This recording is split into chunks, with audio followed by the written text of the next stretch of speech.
Assalamualaikum warahmatullahi wabarakatuh. Baiklah, kami dari kelompok 6 akan mempresentasikan hasil makalah kami dalam bentuk video yang disusun oleh Riri Nuraliza, Sandi Gunawan Hasugian, Sohwatul Rofila Ede dengan dosen pengampu Bapak Dr. Solehuddin Harahap, SHI, MSy, Fakultas Pertanian dan Peternakan, Universitas Islam Negeri Sultan Syarif Qasim Riau. Untuk penjelasan pertama akan disampaikan oleh saya sendiri, Sandi Gunawan Hasugian. Selanjutnya akan disampaikan oleh Sohwatul Rofila Ede, dan penjelasan selanjutnya disampaikan oleh Riri Nuraliza. Baik, pembahasan yang pertama adalah A. Pengertian hadis, sunnah, kabar, dan atsar. Yang pertama adalah hadis. Menurut Azami dalam Mustem hadis, secara bahasa ialah komunikasi, cerita, percakapan, baik dalam konteks agama atau duniawi atau dalam konteks sejarah. Hadis juga berarti al-jadid atau sesuatu yang baru. Adapun secara terminologi, ahli hadis dan ahli usul berbeda pendapat dalam memberikan pengertian tentang hadis. Menurut ahli hadis, pengertian hadis adalah seluruh perkataan, perbuatan, dan hal ihwal tentang Nabi Muhammad SAW. Selanjutnya adalah sunnah. Sunnah menurut bahasa adalah jalan yang diikuti atau kebiasaan yang baik maupun buruk. Baik dan buruk itu ditentukan dengan cara penafsiran bentuk jamak dari sunnah adalah sunan.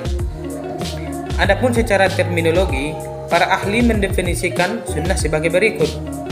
Yang pertama, menurut ulama usul fikih, sunnah adalah segala sesuatu yang berasal dari Nabi, perkataan, perbuatan, dan ketetapan.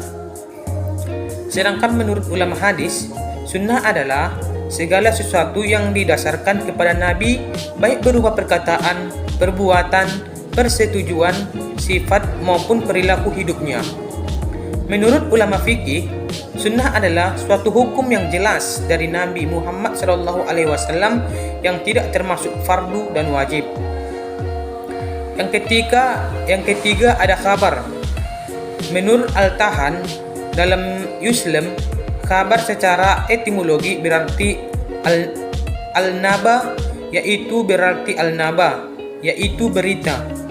Adapun pengertian kabar menurut istilah terdapat 3 pendapat, yaitu yang pertama, kabar adalah sinonim dari hadis, yaitu sesuatu yang didasarkan kepada Nabi Muhammad SAW dari perkataan, perbuatan, takrir, dan sifat.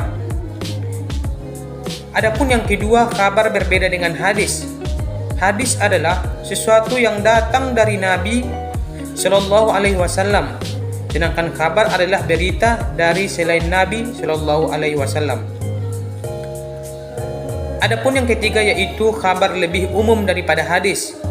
Hadis adalah sesuatu yang datang dari Nabi SAW, sedangkan kabar adalah yang dari Nabi atau dari selain Nabi SAW. Penjelasan yang keempat adalah ada atsar. Atsar secara etimologis berarti baqiyat al-syai', yaitu sisa atau peninggalan sesuatu. Adapun pengertiannya secara terminologis, perbedaan pendapat ulama, jumhur ulama mengatakan bahwa atsar sama dengan kabar. Adapun ulama khurusan bahwa atsar ditunjukkan al-mauquf atau al-mauquf dan kabar ditunjukkan yang al-marfu. Selanjutnya ada unsur-unsur pokok hadis. Unsur-unsur pokok hadis yang pertama yaitu ada sanad. Sanad menurut bahasa berarti mutamad, yaitu tempat bersandar atau tempat berpegang yang dipercaya. Adapun menurut terminologi, sanad adalah silsilah orang-orang yang meriwayatkan hadis yang disampaikan pada matan. Ada juga ulama yang mendefinisikan matan sebagai silsilah para perawi yang menukilkan hadis dari sumbernya yang pertama. Unsur pokok hadis yang kedua ada matan. Matan menurut bahasa berarti sesuatu yang menjorok keluar, atau sesuatu yang tampak, atau sesuatu yang keras dan tinggi atau terangkat. Dan menurut istilah, matan berarti lafal-lafal hadis yang di dalamnya mengandung makna. Dengan kata lain, matan adalah hadis atau lafal hadis itu sendiri. Unsur pokok hadis yang ketiga ada rawi. Kata rawi atau al-rawi berarti orang yang meriwayatkan atau memberikan hadis, nakil al-hadis. Definisi lain mengatakan bahwa rawi adalah orang yang menerima hadis, kemudian menghimpunnya dalam satu kitab tadwin. Dengan kata lain, seorang rawi adalah mudawin atau yang membukukan hadis. C. Fungsi hadis terhadap Al-Quran.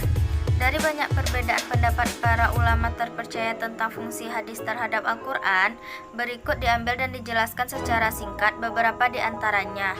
1. Hadis sebagai bayan tafsil.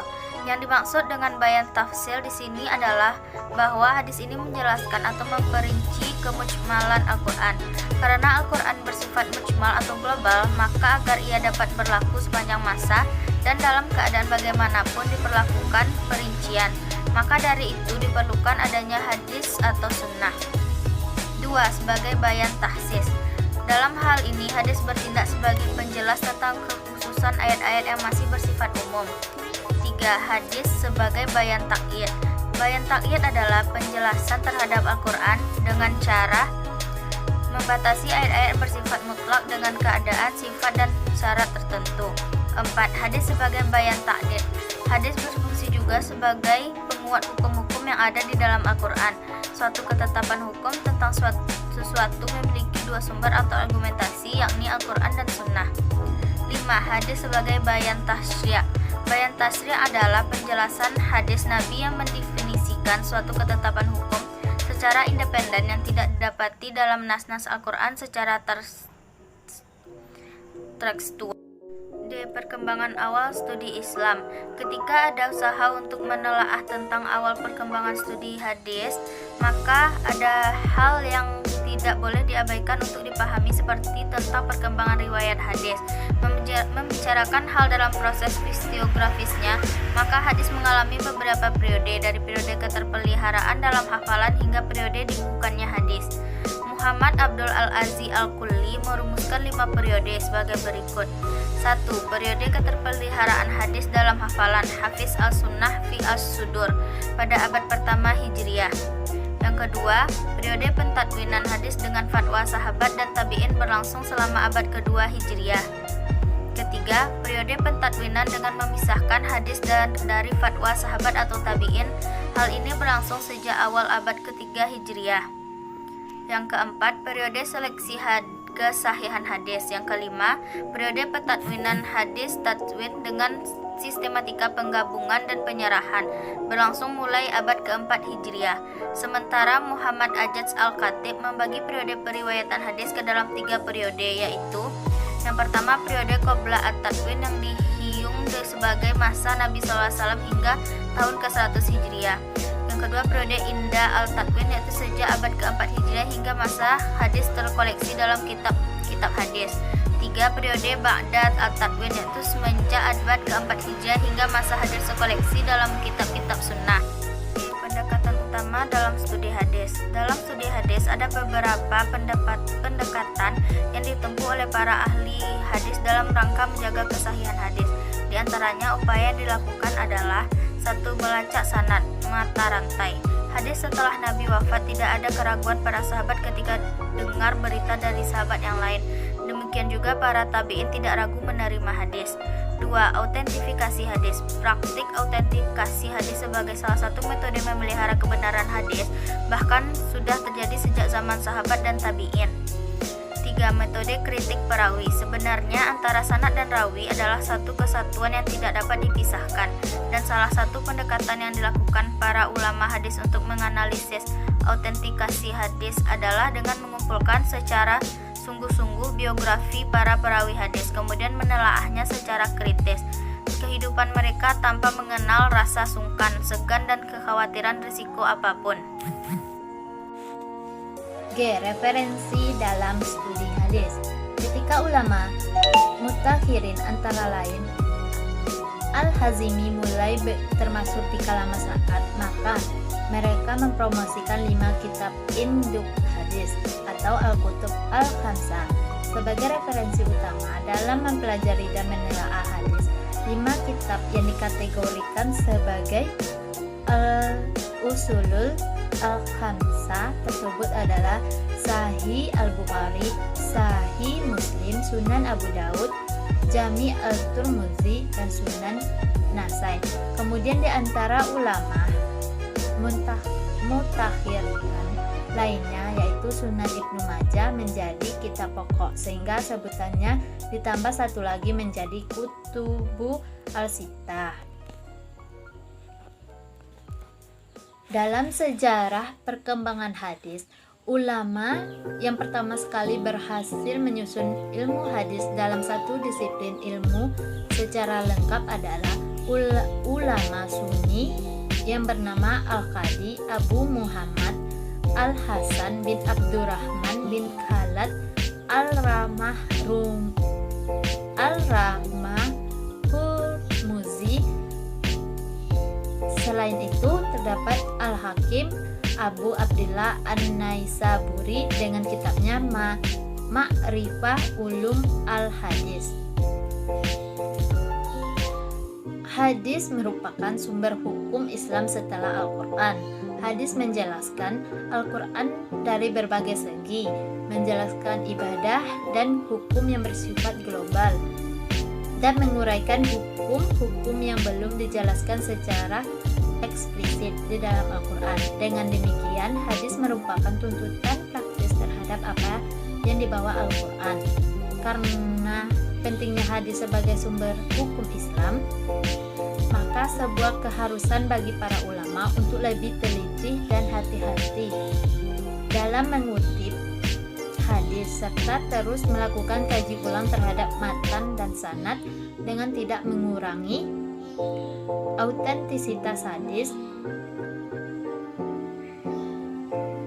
tapi lebih mengedepankan upaya pemeliharaan hadis dari serangan hadis palsu dan kritik orientalis terhadap hadis yang tidak dilandasi oleh keimanan kepada Allah.